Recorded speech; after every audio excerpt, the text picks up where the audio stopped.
So in the last session we were discussing about general trends in alkaline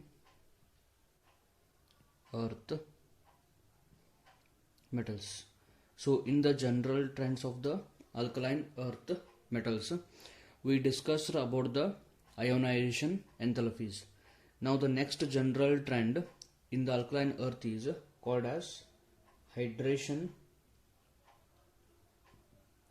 enthalpy. It is called as hydration enthalpy. So for the alkali metals, the hydration enthalpy will be present for the metal plus 2 cations. So all of the alkaline earth metals, they have to form bivalent cations. That means the metal should be having plus 2 charge, and this plus 2 charge will be occurred after losing 2 electrons. So beryllium plus 2, magnesium plus 2, calcium plus 2, strontium plus 2 and barium plus 2. So when each of the bivalent cation is added in the water, it is going to release some amount of the heat. That heat released is called as enthalpy. For example, I am going to take a small beaker. So in this beaker we have placed some water, and in this water we are going to add, say, beryllium plus 2. So when we add beryllium plus 2 in the water, beryllium being positively charged will be surrounded by negatively charged oxygen of water. So we know that water is having oxygen and oxygen is having negative charge. So this negative charge of the oxygen is going to interact with the positive charge of the beryllium. And one more point that we should remember is beryllium is having smaller size than the rest of the alkaline earth metals. So as we go down the group, atomic or ionic radius will increase. So this means that beryllium being smallest in the size, it is going to interact very closely with the negative charge of the oxygen. Very important point this is. Beryllium being smaller in size will interact very closely with the O minus. So because of the very close interactions, this interaction will be strong interaction. It is a strong interaction. So because of the strong interaction, this hydrated beryllium, so hydrated means what? When the beryllium plus 2 is surrounded by the water molecules. So it is called as hydrated beryllium plus 2. Sometimes it is also written as aqueous beryllium plus 2. So aqueous beryllium plus 2 means hydrated beryllium plus 2. So this hydrated beryllium plus 2 is having strong interaction with water molecules. So because of the strong interaction, it will be stable. And we know that when a particular atom, assume that this is the energy coordinate. So when the atom loses energy, it will become stable. So as we go up here, energy will increase. So this is unstable. This is stable. So atom or ion will become stable by losing the energy. So this atom has lost this much amount of energy here. So if it is becoming stable, that means it is losing the energy. Energy is lost because of the what reason? Because of interaction with the water molecule.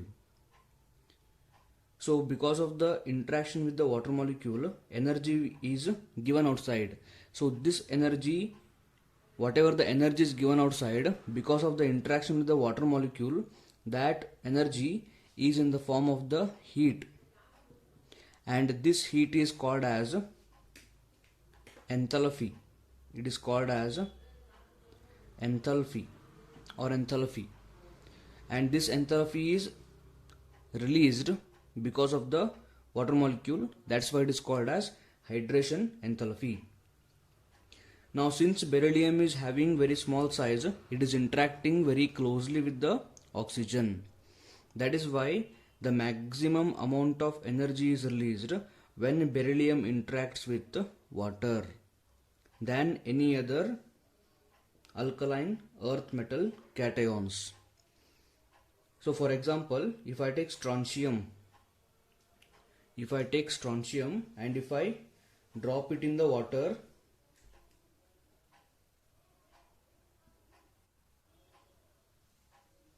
so strontium is having larger size and it is also going to interact with the water molecules.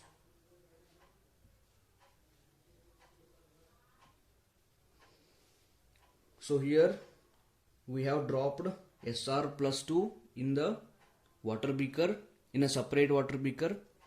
So this Sr plus 2 will also interact with the negatively charged water molecules in this way. So because of this interaction, energy is released, and energy is released in the form of the heat. This heat liberated is called as enthalpy, and since water is responsible for the release of the heat, it is called as hydration enthalpy. It is called as hydration enthalpy. However, because of the larger size of the strontium, the O- cannot interact very closely with the nucleus of the strontium. So because of this reason, lesser amount of energy is released. So the order of the hydration enthalpy will be beryllium is going to release maximum amount of energy after adding in the water, followed by magnesium plus 2, then calcium plus 2, then strontium plus 2, then barium plus 2. So this will be highest one. This side it is highest, this side it is lowest one. Why it is highest? Because of the smaller size. Why it is lowest? Because of the larger size. This is the reason. So we can also take some examples here, and before the examples we can take one more point.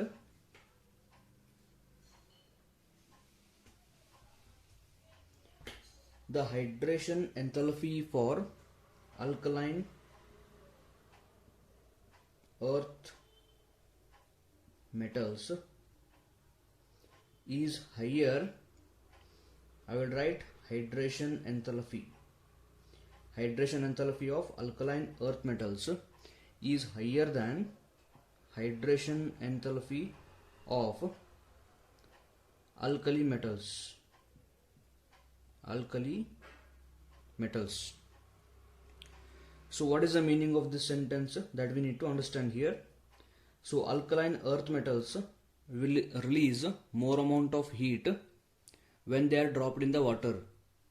So instead of saying alkaline earth metals, we can say alkaline earth metal cations will release more amount of energy when they are dropped in the water than alkali metal cations. Reason is very simple. Reason is because of the plus 2 charge. Because of the plus 2 charge on the alkaline earth metals, their size will be smaller. Because of the plus 2 charge, their size will be what? Smaller.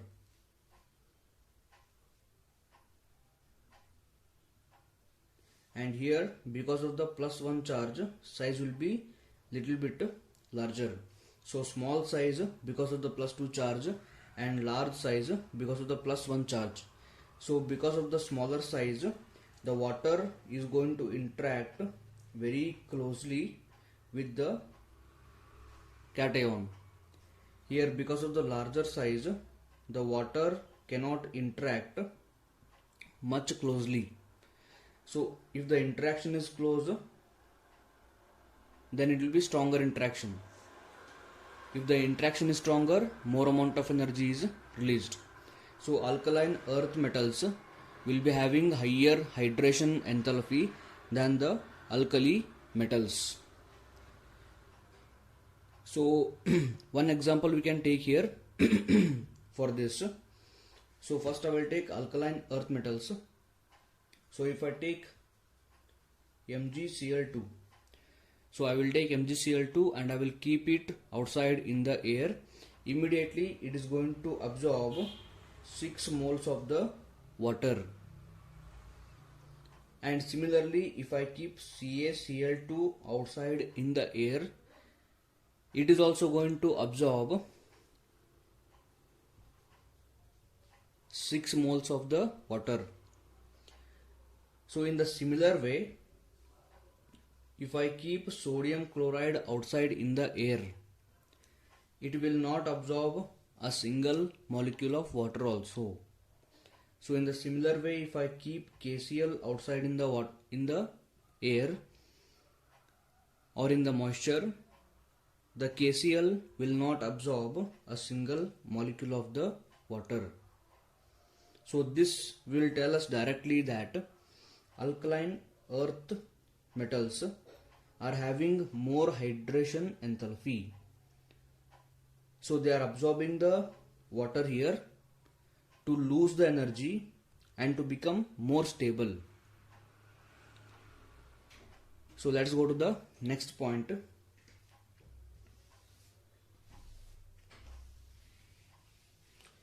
And the next point is oxidation state.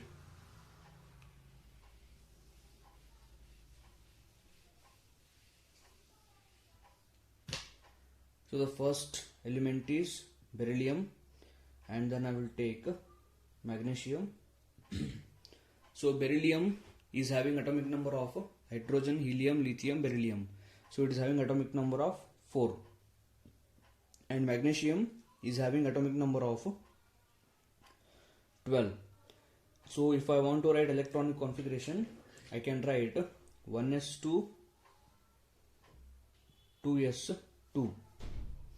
Now here, instead of writing 1s2, I can directly write helium 2s2. And here I can write 1s2, 2s2, 2p6, 3s2. Or else simply in place of 1s2, 2s2, 2p6, I can just write neon. So neon and then 3s2 configuration. Now here one point that we need to see is, if beryllium loses 2 electron, it will attain the electronic configuration of helium, which is very, very stable electronic configuration. And in the similar way, if the magnesium loses 2 electron, it is going to attain the electronic configuration of neon, which is very, very stable.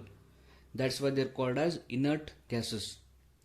So in order to attain the next noble gas configurations, all the alkaline earth metals, they are going to lose 2 2 electrons.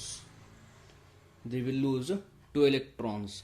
So if they are losing 2 electrons, that means they will be carrying plus 2 charge. They will all be carrying plus 2 charge. So all the alkaline earth metals are having plus 2 charge or plus 2 oxidation state. Now let's go to the next general trend.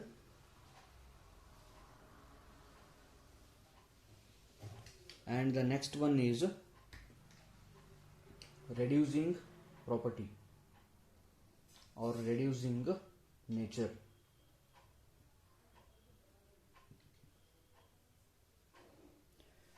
So first of all, we must know what is the meaning of reducing agent. So reducing agents are those which undergoes self oxidation. Reducing agents will undergo self oxidation. So what is the meaning of the self oxidation, or what is the meaning of the just oxidation here? So oxidation means losing electron. Oxidation means losing electron. So metals will be usually losing the electrons. Metals will usually lose the electrons. So if metal is losing electron, we can call it as reducing agent, because reducing agent is an agent which undergoes self oxidation, or reducing agent is a substance which undergoes self oxidation. So we can say that all the metals are good reducing agents. And here we need to see which one is very good reducing agent and which one is poor reducing agent, and we have to compare the capacity of the reducing property of the alkaline earth metals with that of the alkali metals. So first of all, I will write beryllium, magnesium, calcium, strontium, barium on the one side. Here I will write lithium, sodium, potassium, rubidium and cesium. So one is alkali metals and one is alkaline earth metal group. So we all know that reducing agent means which undergoes self oxidation or which loses the electron. So as we go down the group,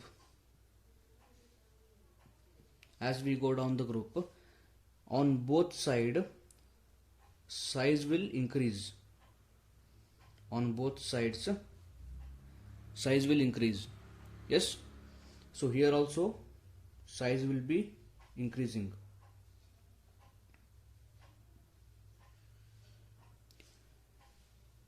So if I go down the group, size will increase.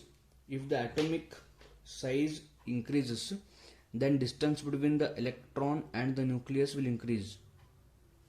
Distance between the electron and the nucleus will increase.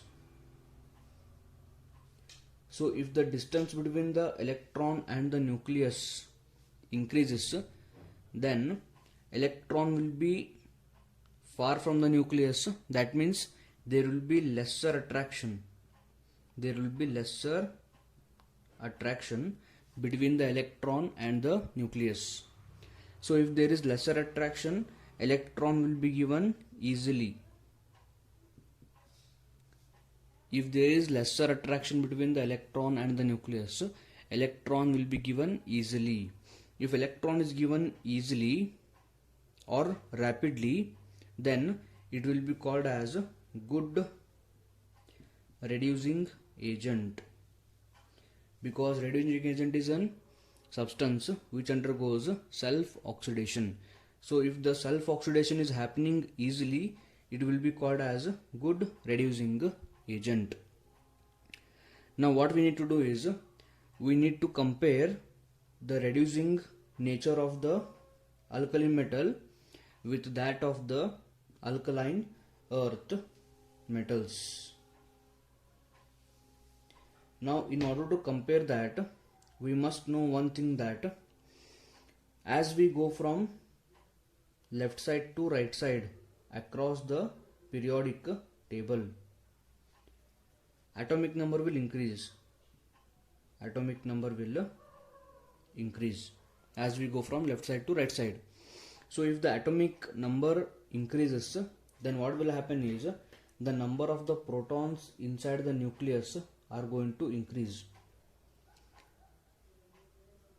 So lithium is having atomic number of 3 and beryllium is having atomic number of 4. So this means that beryllium is having one extra proton in the nucleus than the lithium. So beryllium, because of one extra proton than lithium, can hold the electron more tightly than compared to lithium. So we can also compare this with sodium atomic number 11 and magnesium atomic number 12. So magnesium is having 12 protons in the nucleus. Magnesium is having 12 proton in the nucleus. So that means magnesium is carrying plus 12 charge on the nucleus. So this means that the electrons which are present in the magnesium are more tightly held by the nucleus of the magnesium than in the case of the sodium, because sodium is having just plus 11 charge on the nucleus. So if in the case of the magnesium, if electrons are more tightly held by the nucleus than sodium, this means that magnesium will not give electron easily compared to the sodium. This means that magnesium is less, or we can write magnesium is poor reducing agent than sodium. Magnesium will not give electron easily compared to the sodium, because magnesium is having more atomic number, or we can say more positive charge. And this we can define in one more way also. As we go from left side to right side, atomic radius will decrease. Atomic radius will decrease. So magnesium is having smaller atomic radius than sodium. So if the atomic radius is smaller, that means electron is more tightly held. If the atomic radius is smaller, then electron is closer to the nucleus. If electron is closer to the nucleus, then electron will not be given easily. If electron is not given easily, then we cannot call it as a good reducing agent. Therefore, magnesium is a poor reducing agent than sodium. So generally we can say that alkali or alkaline earth metals are poor reducing agent than alkali metals. Now let's go for the next point, and that is nature of the bonds.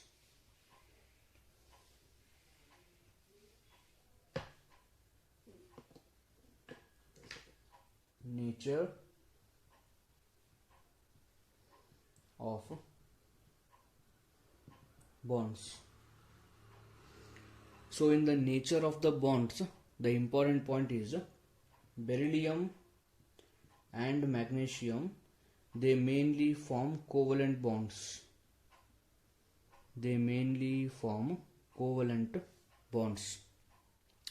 Whereas calcium, strontium and barium, they mainly form ionic bonds.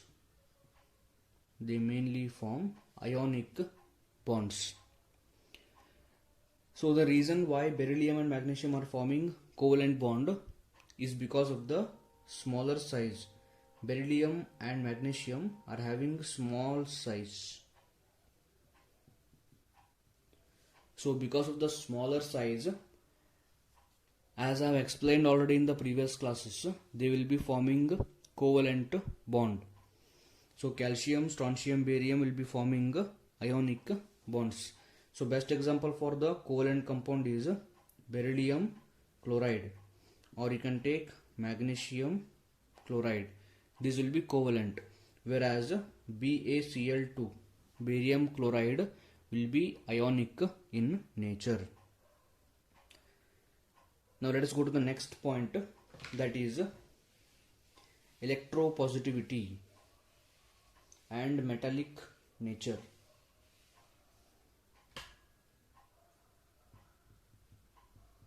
Electropositivity and metallic nature. So electropositivity means they will be losing electrons easily. So we will generally say that actually that metals are electropositive.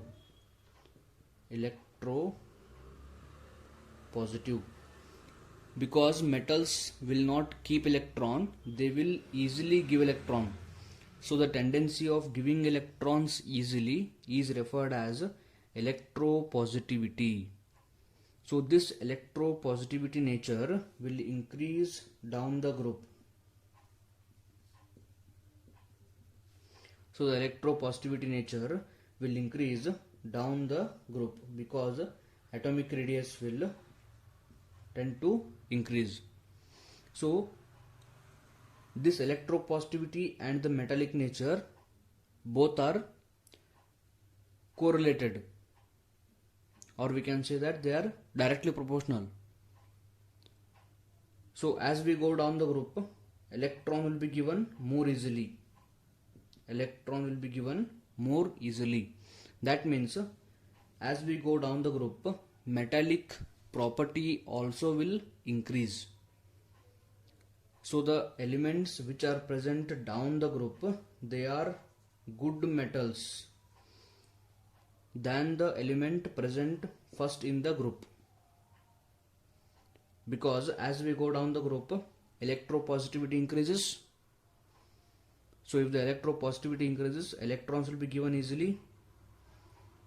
And the reason why electrons are given easily is because atomic radius is larger.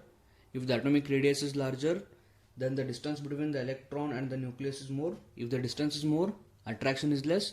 If the attraction is less, electrons are given easily. So this means that the element element which is present at the bottom will be always good metal than which is present at the top. And we have to compare this metallic nature with the alkali metals also.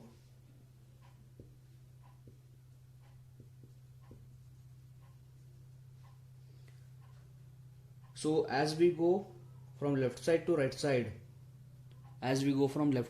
side, metallic nature will decrease. Metallic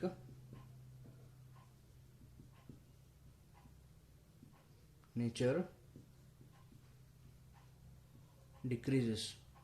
As we go from left side to right side, metallic nature decreases. Because as we go from left side to right side, one proton will increase, and that proton in the nucleus will hold the electron tightly. If it holds the electron tightly, then electron will not be given easily. So in the case of the alkaline earth metals, there is always one extra proton compared to its neighboring element or neighboring alkali metal. So this means that alkaline earth metals are poor metals compared to alkali metals. Or we can put this in one more sentence. alkali metals lose electron more rapidly than alkaline earth metals. Therefore, alkali metals are better metals or good metals than alkaline earth metals.